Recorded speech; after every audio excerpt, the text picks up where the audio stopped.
ఇంట్లోనే ఇలా simple and tasty chilli chicken try చేయండి. ఒక్కసారి తిన్నారంటే అస్సలు మర్చిపోరు, అంత టేస్టీగా ఉంటుంది.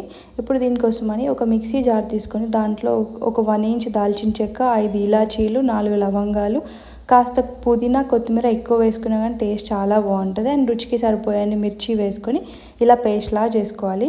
ఇప్పుడు మనం ఒక కడాయి పెట్టుకొని దాంట్లో ఒక 4 టేబుల్ స్పూన్లు ఆయిల్ వేసి పేస్ట్ మొత్తం అందులో వేసేసి బాగా ఫ్రై చేసుకోవాలి. ఎప్పుడు కానీ ఆయిల్ పైకి వస్తేనే మంచిగా ఫ్రై అయినట్లు.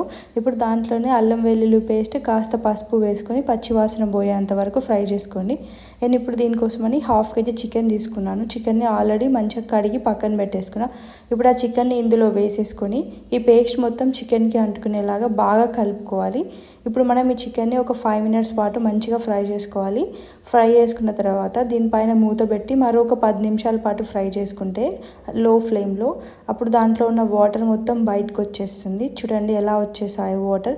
ఇప్పుడు మనం దీంట్లో రుచికి సరిపోయేంత ఉప్పు వేసేసుకొని ఇప్పుడు ఒక్కసారి కలిపేసుకొని హై ఫ్లేమ్లో దీన్ని ఒక 5 నిమిషాల పాటు ఫ్రై చేసుకుంటే మొత్తం దగ్గరకు వచ్చేస్తుంది. అంతే, సింపుల్గా చిల్లీ చికెన్ అయితే రెడీ అయిపోయింది. దీంట్లో కాస్త కొత్తిమీర జల్లుకుంటే వేడి వేడి చిల్లీ చికెన్ రెడీ.